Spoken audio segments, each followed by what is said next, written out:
Good morning વિદ્યાર્થી મિત્રો, છેલ્લા લેક્ચરમાં આપણે બે ચલવાળા સુરેખ અસમતાનું સમીકરણનો ઉકેલ કઈ રીતે મેળવવો આલેખ દ્વારા એની બેઝિક વસ્તુ આપણે જોઈ ગયા હતા. હવે એને વધારે સમજવા માટે આપણે ઉદાહરણ લેતા જઈએ, કઈ રીતે રેખાને દોરવી અને કઈ રીતે આપણે અર્ધતલ નક્કી કરીશું. બરાબર, એ આપણે ઉદાહરણથી વધારે સમજીશું. કદાચ કોઈને છેલ્લા લેક્ચરમાં થોડી ઘણી સમજણ ના પડી હોય તો આ લેક્ચરમાં સમજી જશે. હવે 3x + 2y એટલે ગ્રેટર ધેન 6 આપણે એનો ઉકેલ આલેખ દ્વારા મેળવવાનો છે. બરાબર, આનો ઉકેલ છે એક અર્ધતલ જ થશે. પછી એ કયું અર્ધતલ હોય આપણે નક્કી કરવાનું છે. આપણે એટલે કે આપણી રીતે નહીં, આ સમતાને ધ્યાનમાં લઈને એ અર્ધતલ નક્કી કરવાનું છે. તો જોઈએ, પહેલા તો આપણે શું લખશું કે ભાઈ આના અનુરૂપ રેખા કઈ થશે તો કે 3x + 2y > 6 ને સંગત સુરેખ સમીકરણ.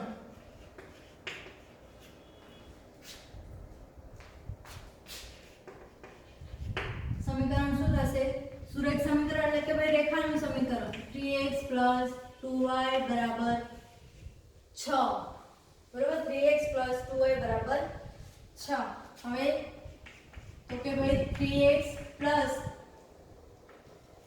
2y = 6 ના આલેખ માટે બુકમાં તમને બધું બહુ ભેગું લખેલું છે. ઘણી બધી થિયરી શબ્દોમાં તમને ઘણા બધા વાક્યો આલ્ફા અને બીટા એવું કંઈક બિંદુ લઈને પણ તમને સમજાયેલું છે, પણ એ થોડુંક અટપટું લાગશે. એના કરતાં આપણે શું કરીએ છીએ, ઉદાહરણ દ્વારા જ સમજી લઈએ. આપણે હવે રેખા, પહેલા તો આપણું મેઇન મકસદ શું હોવો જોઈએ કે ભાઈ રેખા દોરવાની. રેખા એટલે તમને ઈચ્છા થાય એ રેખા ને, બરાબર, આપણે બે હાથ અને બે પગ વાળી રેખાની આપણે આ સમતાના અનુરૂપ સુરેખ સમીકરણની રેખા દોરવાની છે. સુરેખ સમીકરણને યામ પદ્ધતિમાં, દ્વિપરિમાણીય યામ પદ્ધતિમાં બતાવવાનું છે. 3x + 2y = 6 ના આલેખ માટે હવે રેખા દોરવા માટે આપણે શું લેવું પડે તો કે ભાઈ એના બે પગ ને બે હાથના બે બિંદુ લેવા પડે. કયા કયા બે બિંદુ? x y. 3x + 2y = 6. એક બિંદુ ધારો કે x = 0 લઉં. સરળતા માટે હંમેશા એકેમ 0 લઈ લેવાનું. તમને એમ થાય કે હું x = 1 લઉં અને તો y શું મળશે? અહીંયા 1 લઉં એટલે શું થશે? 3. 3 આ બાજુ આવશે એટલે કે 3 6 - 3 એટલે કે 3/2. આ બિંદુ પણ ચાલે. બરાબર, આને પણ તમે xy સમતલમાં તો બતાવી જ શકો છો, પણ આપણે શું કરીએ છીએ, ગણતરી થોડી સીલી થઈ જાય અને ફટાફટ થઈ જાય. એના માટે આપણે શું કરીએ છીએ કે કોઈ એક યામ 0 લઈ લઈએ. એક યામ એટલે કે પહેલા x યામ 0 લઈએ તો આપણને y શું મળશે? x યામ 0 લો, આપણ 0. 2y = 6 એટલે y = શું હશે? 3. y હું 0 લઉં તો આપણ = 0. 3x = 6. 3 છેદમાં જશે એટલે શું મળશે? 2. કયું બિંદુ મળશે? 0 3 2 0. એને મારે બતાવવું હોય બતાવી દઈએ ભાઈ આપણે xy સમતલમાં. x y અહીંયા y દૂર આવશે. બરાબર, 0 0 ઉગમ બિંદુ 0 0. હવે આપણે આ બાજુ x યામમાં કયા કયા બિંદુ લેશું? y યામમાં -x માં, પછી y માં -y માં કેવા બિંદુઓ લેશું? બિંદુઓ આપણે કયા બતાવવાના છે? 0 3 અને 2 0. એટલે આપણે બિંદુ શું લેશું? 1 2 3 4 5 6. બરાબર, જરૂરી નથી કે બધા જ દાખલામાં 1 2 3 4 એ જ નો જ ઉપયોગ થશે. 10 20 30 40 એવા પણ સમીકરણ આવશે, અથવા તો તમારે અહીંયા 100 200 300 400 એવા પણ અહીંયા તમારે સંખ્યા બતાવવી પડશે. એટલે કે સમીકરણને અનુરૂપ તમારે આ સંખ્યા લખવાની છે. બે સંખ્યાઓ વચ્ચેનો આટલો ગાળો રાખવાનો છે. અહીં આપણે એક એકનો જ ગાળો રાખ્યો છે. આ બાજુ હશે -1 -2 આમાં કઈ સંખ્યા દેખાતી નથી એટલે આપણે નહીં લઈએ. -1 -2 આ બાજુ 1 2 3 4 5 6 સુધી તો લેશું જ. જો કે એવું જરૂર નથી કે 6 સુધી લેવી. આમાં 0 3 અને 2 0 એ સંખ્યા આપણે બતાવવાની છે. હવે 0 3 x યામ 0 એટલે બિંદુ ક્યાં આવશે? હંમેશા y યામ ઉપર. કયું બિંદુ છે? આ 0 3. બીજું બિંદુ છે 2 0 y યામ 0 ક્યાં આવશે બિંદુ? x અક્ષ ઉપર. ભૂલ ન થાય ખાસ. કયું બિંદુ આવશે? 0 2 0 2 આવશે. જોયું, મને જ ભૂલ થઈ ગઈ. શું આવશે? 2 0 શું આવશે 2 0. હવે બે બિંદુ આપણને મળી ગયા કે જે આ રેખાનું સમાધાન કરે છે. એટલે કે જો હું આ બે બિંદુમાંથી પસાર થતી રેખા દોરી નાખું તો એ શું મળી ગયું? તો કે આ સમીકરણની રેખા એટલે કે કઈ 3x + 2y = 6. અસમતા અહીંયા લખતા નહીં, આપણે અત્યારે ખાલી શું કર્યું છે? રેખા જ દોરેલી છે. રેખામાં આ સમીકરણ તમે લખો ત્યારે અસમતા અહીંયા બતાવવાની નથી. કેમ? તો કે ભાઈ એ શું છે? રેખા છે. રેખા થોડી અસમતા છે. હવે શું કરશું આપણે? અર્ધતલ નક્કી થઈ ગયા. નંબર આપી દો. આ બાજુનું અર્ધતલ એને હું 1 કહી દઉં, આ બાજુનું અર્ધતલ એને હું 2 કહી દઉં. બરાબર? રેખાની આ બાજુનું અર્ધતલ એને અર્ધતલ 1 કહી દીધું, રેખાની આ બાજુનું અર્ધતલ એને શું કહી દીધું? અર્ધતલ નંબર 2. હવે શું કરવાનું કે ભાઈ કાં તો 1 નંબરનું અર્ધતલ ઉકેલ હશે, કાં તો 2 નંબરનું અર્ધતલ ઉકેલ હશે. તો શું કરવાનું? મેં તમને કીધું હતું આગળના લેક્ચરમાં તો કે 1 નંબરનું અર્ધતલ અથવા તો 2 નંબરનું અર્ધતલ, તમને જે પણ ઈચ્છા થાય એવું બિંદુ લઈ લો કે જે રેખા ઉપર આવેલું ન હોય. ખાસ ધ્યાન રાખજો, જે રેખા ઉપર આવેલું ના હોય.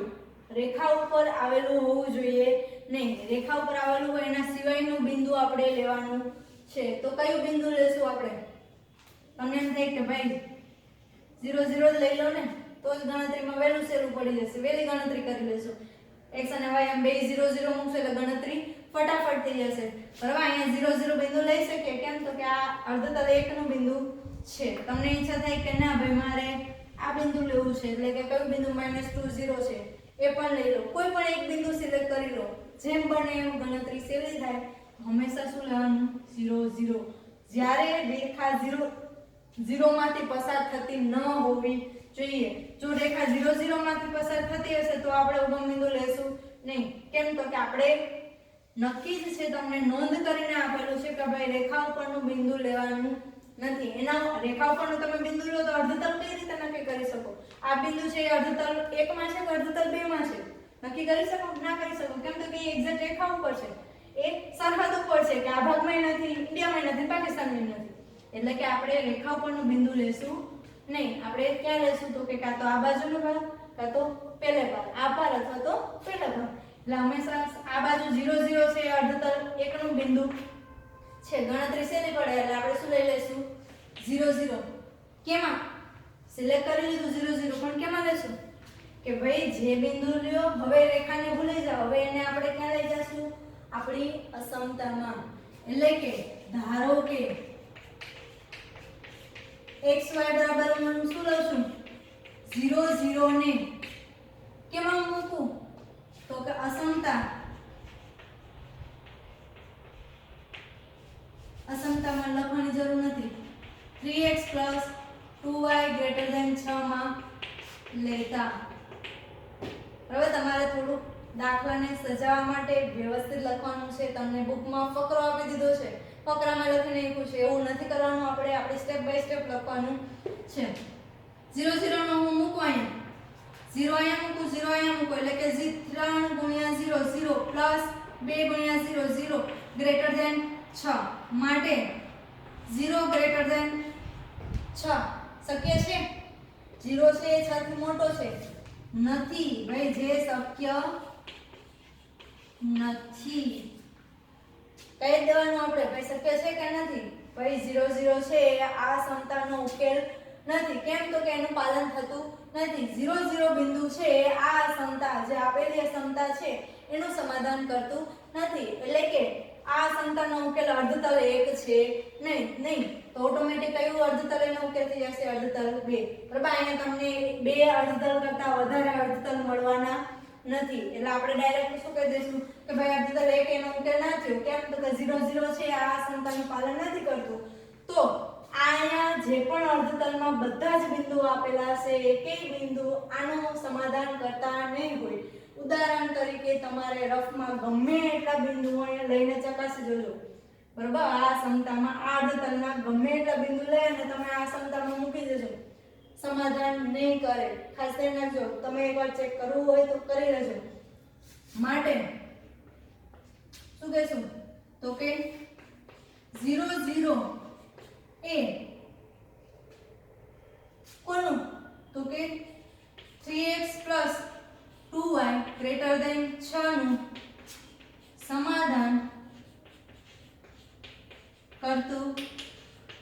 નથી. માટે આપણે શું કહી શકીએ કે ભાઈ અર્ધતલ નંબર 2 કયું અર્ધતલ 0 0 કઈમાં છે 1 માં, પણ 1 તો સમાધાન કરતું નથી એટલે કયું અર્ધતલ નંબર 2 છે એ અસમતાનો આપેલ અસમતાનો ઉકેલ થશે. આપેલ અસમતાનો ઉકેલ છે. હવે આપણે બતાવવું તો પડશે ને આલેખમાં, તો એને આપણે કઈ રીતે બતાવશું? જે પણ ઉકેલ થયો છે એને આપણે આ રીતે પેન્સિલથી તમે થોડું વ્યવસ્થિત આછું આછું ઘટ કરી દેજો. અને મારે તો ભૂસાઈ જાય છે એવું ન કરતા, ટોક છે એટલે થોડું વ્યવસ્થિત નહીં દર્શાવે. ટૂંકમાં અનંત સુધી આ અર્ધતલ વિસ્તરેલું હશે કે જે તેનો ઉકેલ થશે તો કે આપેલ અસમતાનો. બરાબર, અર્ધતલ નક્કી થઈ જાય એટલે શું કરી દેવાનું? ઉકેલ નક્કી થઈ જાય એટલે શું દર્શાવી દેવાનું કે ભાઈ એને ઘાટી રેખા વડે ઘાટી કટ કરી દેવાનો એ પ્રદેશને. આને આપણે શું કહેશું? ઉકેલ પ્રદેશ. બરાબર, જે પણ અર્ધતલ ઉકેલ થશે એને આપણે શું કહીશું? ઉકેલ પ્રદેશ. અથવા તો તમે અહીંયા એવું પણ દર્શાવી શકો કે ભાઈ આપેલ અસમતાનો ઉકેલ પ્રદેશ આલેખમાં દર્શાવ્યા પ્રમાણેનો છે. હવે અહીંયા તમે એક વાક્ય એ પણ લખી શકો. આટલું બધું તમે ના લખો તો શું લખી નાખવાનું ડાયરેક્ટ? જે શક્ય નથી અહીંયા સુધી લખવાનું. પછી શું બતાવી દો કે ભાઈ માટે આપેલા અસમતાનો ઉલ્લેખ આલેખમાં દર્શાવ્યા પ્રમાણેનો અર્ધતલ 2 થશે. આલેખમાં દર્શાવ્યા પ્રમાણેનો અર્ધતલ 2 થશે. આલેખમાં દર્શાવ્યા પ્રમાણે લખો એટલે જોવાળું ડાયરેક્ટ ખબર પડી જાય કે ભાઈ એને ઘટ વિભાગ જે કરેલો છે તે આ ઘટ કરેલું છે એ જ ભાગ શું થશે? એનો ઉકેલ પ્રદેશ થશે.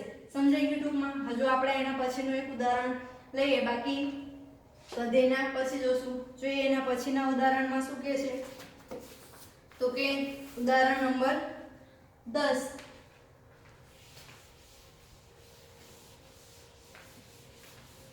આ ધ્યાન રાખવાનું છે. પેલા રેખા દોરો. રેખા દોરાઈ ગયા પછી કોઈ પણ રેખા દોરશો એટલે ઓટોમેટિક શું થશે તો કે અર્ધતલ નક્કી થઈ જશે. એ અર્ધતલને નામ આપી દો કે ભાઈ અર્ધતલ નંબર 1, અર્ધતલ નંબર 2. આડી રેખા હોય તો ઉપરનું અર્ધતલ, નીચેનું અર્ધતલ, ઊભી રેખા હોય તો ડાબી બાજુનું અર્ધતલ, જમણી બાજુનું અર્ધતલ. અર્ધતલ નક્કી થઈ ગયા પછી એ અર્ધતલ માંથી કોઈ પણ એક બિંદુ લઈ લો અને એને આપણે ક્યાં મૂકશું? રેખાના સમીકરણમાં નહીં. હવે રેખાનું કામ પતી ગયું. હવે આપણે ક્યાં મૂકશું તો કે મૂળ જે અસમતા છે એમાં આપણે મૂકશું. પછી જો એ પાલન કરતું હોય તો જે અર્ધતલનું બિંદુ લીધું છે એ અર્ધતલ એનો ઉકેલ પ્રદેશ. જો પાલન ન કરતું હોય તો એના સિવાયનો અર્ધતલ છે એનો ઉકેલ પ્રદેશ થશે. હજુ એક ઉદાહરણ ગણીએ. શું થશે?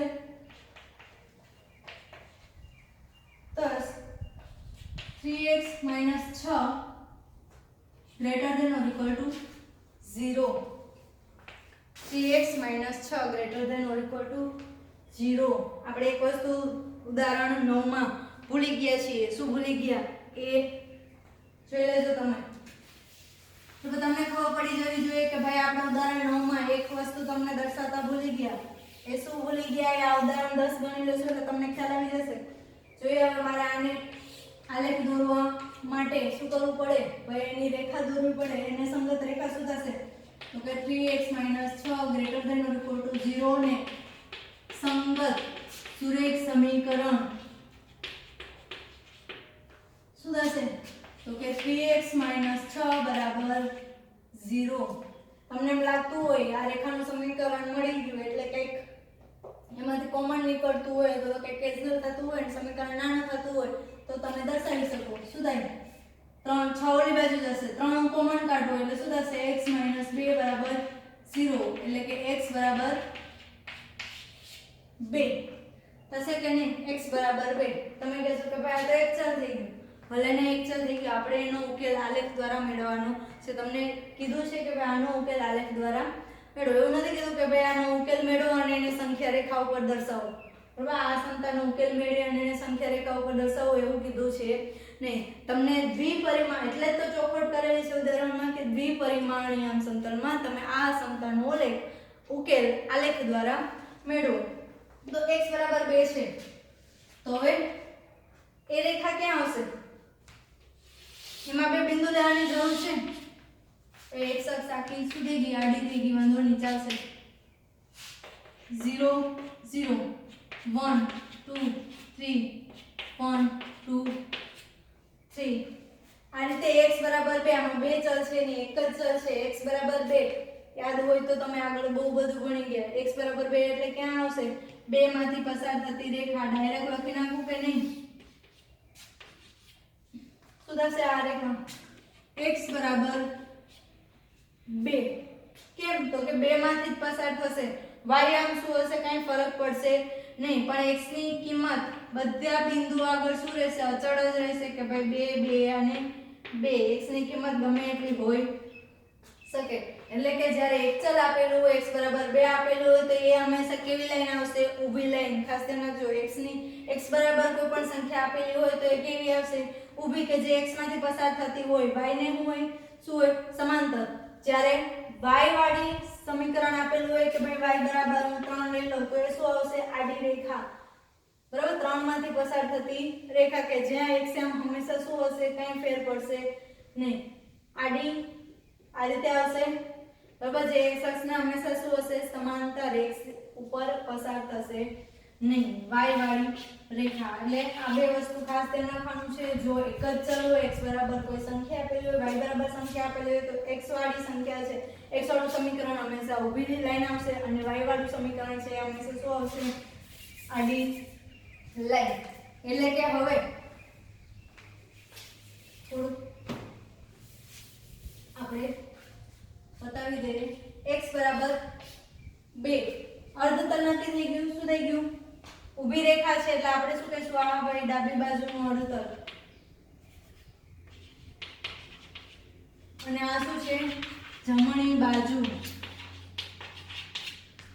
આ બાજુ છે ડાબી બાજુ અને પેલી બાજુ છે રેખાની જમણી બાજુનું અર્ધતલ છે રેખાની જમણી બાજુનું અર્ધતલ એનો ઉકેલ થશે હવે આ અર્ધતલ અથવા તો આ અર્ધતલ એ બંનેમાંથી કોઈ એક અર્ધતલ આનો ઉકેલ પ્રદેશ છે જોઈએ શું થશે આપણે શું નક્કી કર્યું કે અર્ધતલ નક્કી થઈ ગયા પછી શું કરવાનું કોઈ પણ એક બિંદુ લઈ લેવાનું ગમે તે અર્ધતલનું આ બાજુનું અર્ધતલનું બિંદુ લેવું તો આ બાજુનું અર્ધતલ સરળતા માટે આપણે શું કરીએ છીએ 0 0 લઈએ છીએ તો શું કરવું અહીંયા હવે xy બરાબર 0 0 ને કેમાં ભાઈ હવે આપણે મૂળ અસમતામાં આવી જાવ greater than or equal to 0 માં લેતા 0 0 મૂકો તમે x આમ 0 છે તો કે 3 * 0 શું થઈ જશે 0 y આમ તો છે જ નહીં મૂકવાની જરૂર નથી greater than or equal to 0 માટે -6 greater than or equal to 0 જે શક્ય નથી બરાબર આમાં પણ આગળની જેમ જ 0 0 છે એ આ અસમતાનું પાલન કરતું નથી એટલે જરૂર નથી કે બધી જ અસમતામાં 0 0 0 0 છે આ આપેલી અસમતાનું પાલન નહીં કરે બરાબર એવું ગોખી ન નાખતા તમે આમાં પણ શું કહે છે કે ભાઈ 0 0 છે એ ભાઈ પાલન કરશે નહીં 0 0 કયા અર્ધતલમાં છે ડાબી બાજુના અર્ધતલમાં તો ઓટોમેટિક શું થઈ ગયું ભાઈ એ તો આ અસમતાનું પાલન નથી કરતું તો એના સિવાયનું અર્ધતલ કયું છે જમણી બાજુનું તો આપણો ઉકેલ શું થયો તમે વ્યવસ્થિત પેન્સિલથી બતાવજો શું થયું તો કે જમણી બાજુનું દેખાય છે ને બોર્ડ થોડો વ્યવસ્થિત સાફ કરો પછી વાંધો નહીં આવે તમને કદાચ દેખાઈ જશે કે ભાઈ જમણી બાજુનું અર્ધતલ છે એ કોનો ઉકેલ થઈ ગયો છે તો કે આ સમતાનો ડાયરેક્ટ લખી નાખીએ માટે આલેખ પરથી આપેલ તો આલેખ પરથી જમણી બાજુનું અર્ધતલ અને રેખા પરના બધા જ બિંદુઓ એ 3x - 6 greater than or equal to 0 નો ઉકેલ પ્રદેશ થશે આમાં એક શબ્દ આપણે ઉમેર્યો છે શું ઉમેર્યો છે રેખા પરના બધા જ બિંદુઓ રેખા પરના બધા જ બિંદુઓ શું કામે તો કે ભાઈ અહીંયા ઇક્વલ ટુ પણ છે ઇક્વલ ટુ છે એટલે કે ધારો કે અહીંયા હું કોઈ પણ બિંદુ લઈ લઉં કે જે આ રેખા ઉપર આવેલું હોય એ પણ ચકાસો. રેખા ઉપર બિંદુ આ કયું બિંદુ છે? કયું બિંદુ છે? 2 1. આ બિંદુ હું લઉં શું કયું બિંદુ છે? 2 1. 2 1 ને હું અસમતામાં મૂકું 3x - 6 શું છે? Greater than or equal to 0.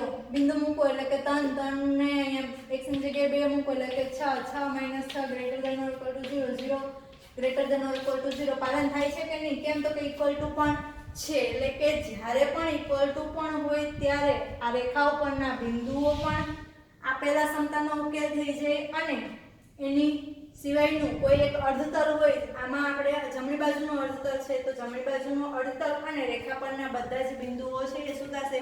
આપેલા સમતાનો ઉકેલ પ્રદેશ થશે. તો હવે તમને આગળના ઉદાહરણની ભૂલ સમજાઈ ગઈ. શું હતું? આગળના ઉદાહરણમાં તમને ઇક્વલ ટુ આપેલું નથી. આગળના ઉદાહરણમાં શું હતું? 3x + 2y ગ્રેટર ધેન 6 આવું જ કંઈક હતું ને? ઇક્વલ ટુ હતું નહીં, કાં તો ગ્રેટર ધેન હશે તો લેસ ધેન. એટલે કે એ આલેખમાં રેખા છે એના પરના બિંદુઓ છે એ આપેલા સમતાનો ઉકેલ થશે નહીં. તો જ્યારે પણ ઇક્વલ ટુ ન હોય ત્યારે આપણે રેખા કેવી બતાવશું? તૂટક બતાવશું. આ વસ્તુ ખાસ ધ્યાન રાખજો. તૂટક એટલે કે તમારે પહેલેથી જ રેખા જ્યારે પણ દોરો ત્યારે ચેક કરી લેવાનું કે ભાઈ ઇક્વલ ટુ હોય તો પેન્સિલથી અને સ્કેલથી સીધી લાઈન દોરી દેવાની. સીધી એટલે કે ડાયરેક્ટ ઘટ લાઈન દોરી દેવાની, ઘટ રેખા દોરી દેવાની. જો ઇક્વલ ટુ ન હોય તો શું કરવાનું? સ્કેલ તો લેવાનું જ પણ એને આપણે કઈ રીતે બતાવશું? આ રીતે તૂટક બતાવશું. તૂટક રેખા, બરાબર? તૂટક રેખા બતાવશું એનો અર્થ શું થયો? ઓટોમેટિક એનો ઉકેલ શું થઈ ગયો કે ભાઈ સમજાય એ કે રેખા ઉપરના જે બિંદુઓ છે આપેલા સમતાનો ઉકેલ થશે નહીં. એના માટે જ આપણે શું બતાવીએ છીએ? તો કે તૂટક રેખા બતાવીએ છીએ. ક્યારે? જ્યારે ઇક્વલ ટુ હોય નહીં ત્યારે, બરાબર? એટલે એ વસ્તુ ખાસ નોટ કરવાની છે. હજી ઘણા બધા ઉદાહરણ આપણે ગણશું, ઘણા બધા દાખલા ગણશું. એટલે કે આગળના ઉદાહરણમાં આ વસ્તુ તમે સુધારી લેજો. જોઈએ હવે અહીંયા તો આપણે ઘટ રેખા જ આવશે આખે આખી. કેમ તો કે ભાઈ ઇક્વલ ટુ આપેલું છે. એના પછીનું ઉદાહરણ આપણે જોઈએ હમણાં. શું છે? ઉદાહરણ નંબર 11 આપેલું છે તમને. તો હવે ઉદાહરણ 11 આપણે જોઈએ. ઉદાહરણ 11 માં તમને y < 2 આપેલું છે. આ બધા ઉદાહરણ ખાસ ધ્યાન રાખજો. આના પછીનું સ્વાધ્યાય નંબર 6.2 તમારે જાતે આખું હોમવર્કમાં કરવાનું છે, બરાબર? એટલે એ વસ્તુ ખાસ ધ્યાન રાખજો. લખી જ નાખું હું એને એટલે ભૂલાય નહીં. વળી ભૂલી જઈશ તો તમે કહેશો મેડમ હોમવર્ક તો આપેલું નથી. સ્વાધ્યાય 6.2 આખું કાંઈ નથી. ખાલી જે પણ ઉદાહરણ તમને મેં અત્યારે ગણાવેલા છે 3 ઉદાહરણ, એ ત્રણેય ઉદાહરણ ઉપરથી જ તમને 8 કે 10 એમ કે અસમતા આપેલી હોય છે x અને y ના ચલમાં, અને એનો આપણે ઉકેલ આલેખ દ્વારા મેળવવાનો છે, બરાબર? હવે અહીંયા એક જ ચલ છે. શું છે? y < 2. પણ તમને ચોખવટ કરેલી છે કે ભાઈ આનો ઉકેલ દ્વિપરિમાણીય એમ સમતલમાં આલેખ દ્વારા મેળવો. તો હવે શું મેળવશું? પહેલા તો આને અનુરૂપ અહીંયા ઇક્વલ ટુ છે ને, બરાબર? ઇક્વલ ટુ છે ને એટલે જે પણ રેખા દોરશું એ કેવી રેખા આવશે? તૂટક રેખા. સમીકરણ જોઈને પહેલા શોધી નાખવાનું. અહીંયા ઇક્વલ ટુ છે ને તો રેખા કેવી આવશે? તૂટક રેખા. મારે તો અહીંયા બોર્ડમાં ચોકથી દોરીશ એટલે કે તૂટક રેખા પછી થઈ જશે. પણ તમારા કેસમાં તમે હંમેશા પેન્સિલથી જ ગ્રાફ દોરો. કદાચ કંઈ ભૂલ હોય તો તમારે પાછું કાઢવા થાય. એટલે હંમેશા સેટ બુકમાં શું કરવાનું અને એક્ઝામમાં પણ જે પણ આલેખ દોરો એ શું કરવાનું થશે? પેન્સિલથી જ દોરવાનું થશે. એટલે કે શરૂઆતથી જ તમે જે રેખા દોરો છો એ તૂટક રેખા અથવા તો આખી રેખા કોના ઉપર આધાર રાખશે? અસમતાના સમીકરણ ઉપર. અહીંયા ઇક્વલ ટુ છે ને આપણી રેખા કેવી આવશે? કે ભાઈ તૂટેલી ભાંગેલી રેખા, બરાબર? તૂટક રેખા. તૂટેલી ભાંગેલી એટલે કે તૂટક રેખા. હવે y < 2 ને સંગત થોડાક જે વાક્યો છે એ વ્યવસ્થિત તમે યાદ રાખી લેજો. જેમ જેમ પ્રેક્ટિસ કરશો એમ તમને આદત પડી જશે. ને સંગત સુરેખ સમીકરણ.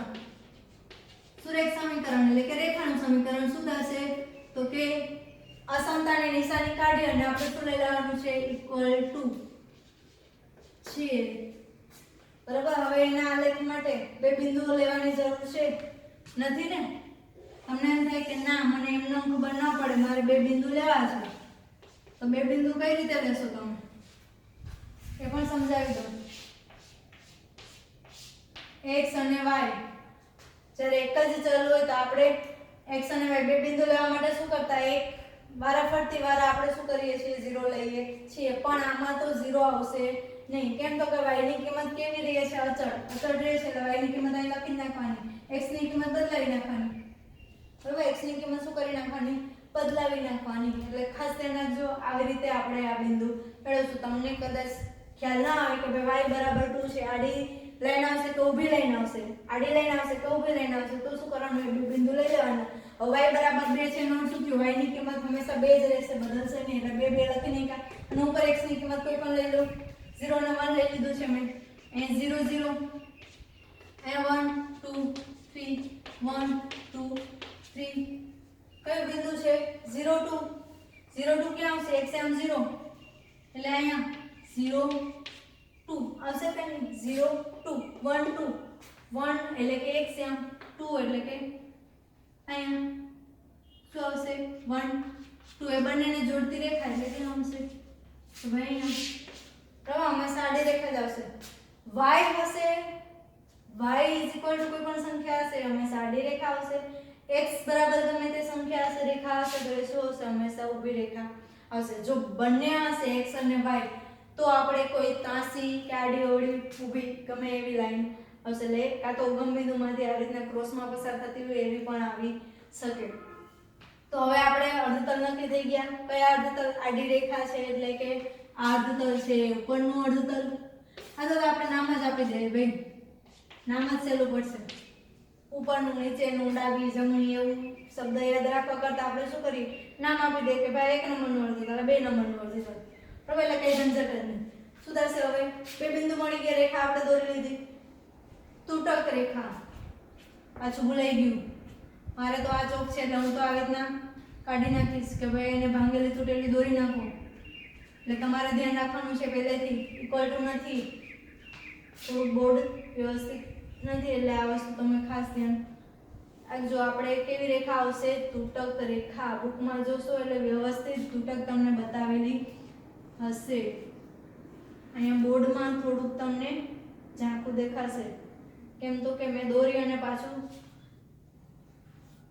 ઇરેઝ કર્યું છે એટલે થોડું વ્યવસ્થિત દેખાશે નહીં તો આપણે શું થઈ ગયું આ તૂટક રેખા આવશે કેમ તો કે ઇક્વલ ટુ છે નહીં એટલે કે રેખા પરના બિંદુઓ છે એનો ઉકેલ થશે નહીં હવે અર્ધતલ નક્કી થઈ ગયું આ અર્ધતલ અથવા તો આ અર્ધતલ આપણે શું કરવાનું છે હવે અર્ધતલ નક્કી થઈ ગયા પછી કોઈ પણ એક બિંદુ લેવાનું એ બિંદુને ક્યાં મૂકવાનું અસમતામાં બરાબર રેખાનું કામ પતી ગયું રેખા દોરાઈ જાય પછી રેખાનું કામ પતી ગયું અર્ધતલ નક્કી થઈ જાય પછી રેખાનું કામ પતી ગયું પછી એ રેખાના સમીકરણનો ઉપયોગ ક્યાંય આવશે નહીં પછી આપણું ક્યાં જવાનું તો કે મૂળ અસમતાના સમીકરણમાં તો કે હવે ધારો કે કયું બિંદુ લેશું તો કે જે રેખા ઉપર આવેલું ના હોય જોઈ લેવાનું ઉગમ બિંદુ જ લઈ લેવાનું જો ઉગમ બિંદુ રેખા ઉપર આવેલું ના હોય તો શું લઈ લેવાનું ઉગમ બિંદુ જ લઈ લેશું એટલે કે x y બરાબર 0 0 ને કેમાં લેશું y less than 2 માં મૂકતા અથવા તો લેતા શું થશે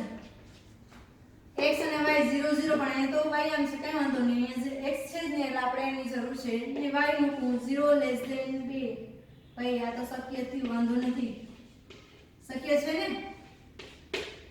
0 less than 2 ખરેખર શું છે 0 છે 2 કરતા નાના છે ભાઈ શક્ય છે એનો અર્થ શું થયો 0 0 છે એ કોનું પાલન કરે છે આ અસમતાનું તો 0 0 કયા અર્ધતલમાં છે 2 નંબરના અર્ધતલમાં તો આપણો ઉકેલ શું થયો માટે ઉકેલ પ્રદેશ આલેખમાં દર્શાવેલ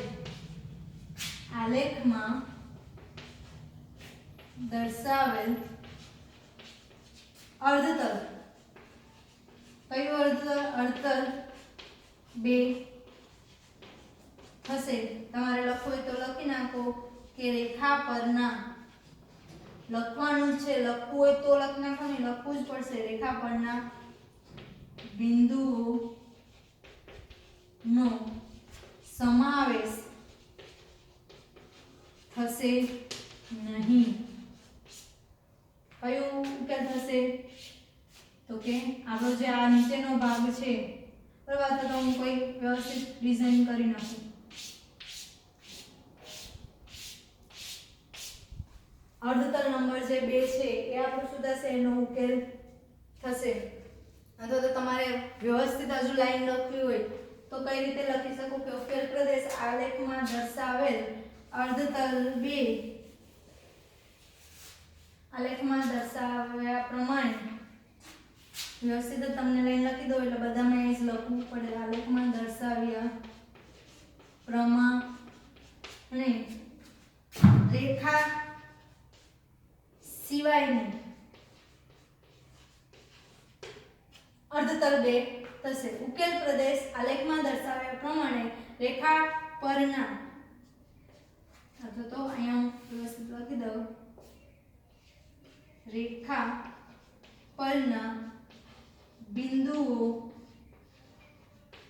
સિવાય અને અર્ધતલ 2 થશે. અથવા તો સિવાયનું અર્ધતલ 2 થશે. ખ્યાલ આવી ગયો? લાઈન પાછો હું વાંચું એટલે તમે ક્રમમાં લખી નાખજો. ઉકેલ પ્રદેશ આલેખમાં દર્શાવ્યા પ્રમાણે રેખા પરના બિંદુઓ સિવાયનું અર્ધતલ નંબર 2 થશે. રેખા પરના બિંદુઓ સિવાયનું અર્ધતલ 2 થશે. અથવા તો આલેખમાં દર્શાવ્યા પ્રમાણેનો રંગીન ભાગ થશે. પછી કૌંસમાં લખી નાખો કે ભાઈ એમાં રેખા પરના બિંદુઓનો સમાવેશ થશે નહીં. તમારી અનુકૂળતા મુજબ તમારે વ્યવસ્થિત લખવાનું છે. રંગીન ભાગ પણ દર્શાવવાનો છે. રેખા મોસ્ટ આઈએમપી શું છે, સ્ટેપ બાય સ્ટેપ શું હોવું જોઈએ. પહેલા તો રેખા પરના 2 બિંદુઓ હોવા જોઈએ. સમજાણું? રેખા પરના 2 બિંદુઓ, રેખાનું સમીકરણ લખી નાખો. રેખા પરના 2 બિંદુઓ લઈ લો. પછી અહીંયા રેખા તૂટક છે કે આખી સીધી સળંગ રેખા છે, ઘાટ રેખા છે, એ ખાસ હોવું જોઈએ. બીજું કોઈ પણ જે પણ તમે બિંદુ લીધું છે અર્ધતલ નક્કી કરવા માટે એ બિંદુ પણ લેવું હોવું જોઈએ કે ભાઈ એ શક્ય છે કે શક્ય નથી. અને નીચે જે પણ ઉકેલ થશે એને રંગીન ભાગ દર્શાવી દો અને અહીંયા નીચે લખી નાખો ભાઈ આલેખમાં દર્શાવ્યા પ્રમાણેનો રંગીન ભાગ છે આપેલા ક્ષમતાનો ઉકેલ પ્રદેશ થશે. પછી લખી નાખો કે ભાઈ રેખા પરના બિંદુઓનો સમાવેશ તો થતો હોય તો રેખા પરના બિંદુઓનો સમાવેશ થશે અથવા તો રેખા પરના બિંદુઓનો સમાવેશ થશે નહીં. આટલી વસ્તુ ખાસ લખવાની છે.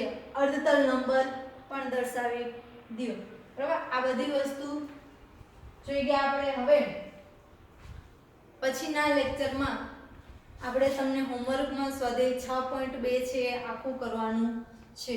અત્યાર સુધી આપણે શું જોઈ ગયા હતા કે એક સમીકરણ જ છે. 2 ચલ છે, 1 ચલ છે. બરાબર? આ 1 ચલ છે, 2 ચલ છે. આપણે એનો આલેખ જોઈ ગયા હતા. હવેના પછીના જે ટોપિક આવે છે એમાં શું કરવાનું છે કે એક કરતા વધારે ક્ષમતાઓ આપેલી હોય. બરાબર? આની સાથે સાથે ભાઈ અમે આપી દઈએ કે ભાઈ x > 1 તો શું થઈ ગયું? એકયારે 2 અસમતા થઈ ગઈ. એ બંને અસમતાનો આલેખ આમાં દોરવો હોય અને એ બંનેનો હારે ઉકેલ મેળવવો હોય તો કઈ રીતે મેળવવો એ આપણે આના પછીના લેક્ચરમાં જોશું. પણ એ પહેલા તમને એક સિંગલ અસમતા આપેલી હોય અને એનો આલેખ કઈ રીતે દોરવો એ આવડવો જોઈએ. મેઇન વસ્તુ તમારે ખાસ ધ્યાન રાખવાની છે. પહેલા તો રેખા તૂટક છે કે ઘટ રેખા છે. બીજું જે પણ ઉકેલ આવશે એને રંગીન ભાગ દર્શાવવાનો છે. અર્ધતલ નંબર આપી દો. ત્રીજું તો કે જે પણ બિંદુ લેવાના છે અર્ધતલ નક્કી કરવા માટે એ બિંદુ તમારે લખવું પડશે. સરળતા મુજબ 0 0 જ લેજો. કેમ? તો કે રેખા સિવાયનું બિંદુ લેવાનું છે. જો રેખા ઉગમ બિંદુમાંથી પસાર થશે તો આપણે 0 0 લેશું નહીં. તો એના સિવાયનું કોઈ પણ જે અર્ધતલ આપેલું હોય 1 કે 2 એ અર્ધતલ પરનું આપણે બિંદુ લેશું. તો આટલી વસ્તુ તમારે ખાસ ધ્યાન રાખવાની છે. જોઈએ હવે એના પછી આપણે નેક્સ્ટ લેક્ચરમાં મળીશું. Thank you.